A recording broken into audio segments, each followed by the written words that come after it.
Are you a people pleaser? You want to be liked? Kuna wakati niliishi maisha yangu kwa kofia watu wengine watasema nini. Nilizungumza kwa ajili ya watu, nilivaa kwa ajili ya watu, hata maamuzi yangu yalitegemea mawazo ya watu wengine. Lakini unajua ni nini? Hayo hayakuwa maisha yangu.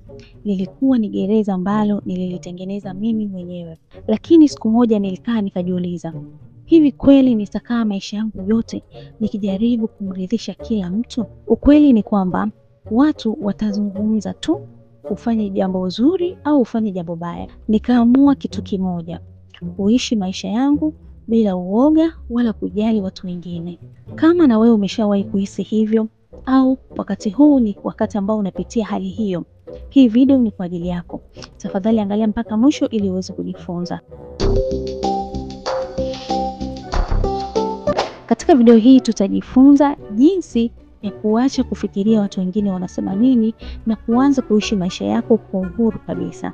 Karibu kwenye Talk with Jasmine. Kitu ambacho nimejifunza kikubwa kabisa ambacho nataka na wewe ujifunze, nimejifunza kwamba unaweza ukawapenda na kuwajali watu wengine bila hata kujali wao wanasema nini kuhusu wewe. Watu wanavyokuona haihusiani na wewe kabisa.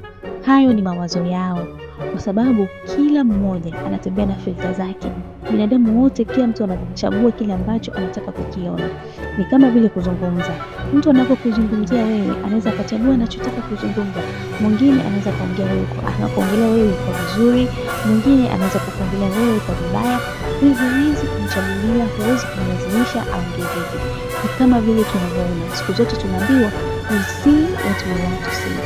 Hivyo hivyo katika kuzungumza, unachopaswa kufahamu ni kwamba huwezi kubishana na hawa watu siku zote. Binadamu hawezi kuridhika kabisa. Kwa hiyo wewe hauwezi kujaribu kumbadilisha. Ukitaka kupoteza muda wako ni kutaka kumridhisha kuone kivingine au kujaribu kufanya akupende, hapo utapoteza muda wako kabisa. Kikubwa tu wewe unajijua na unajitambua, unaelewa kwamba unachokifanya ni sahihi na unajielewa kabisa. Kwa hiyo mawazo ya watu wengine siku zote yasikusumbue. Kama una jambo lako unaogopa kulifanya, kama kuna kitu chochote ambacho unaogopa kukifanya kwa sababu watu wengine watajali, watu wengine watasemaje, acha hiyo fikra kabisa, kwa sababu itakupoteza na itakufanya ufeli. Tunaweza tusijue njia zote za mafanikio, lakini katika njia za kufeli jamani, njia moja wapo ambayo itakufelisha ni kujali watu wengine watasema nini.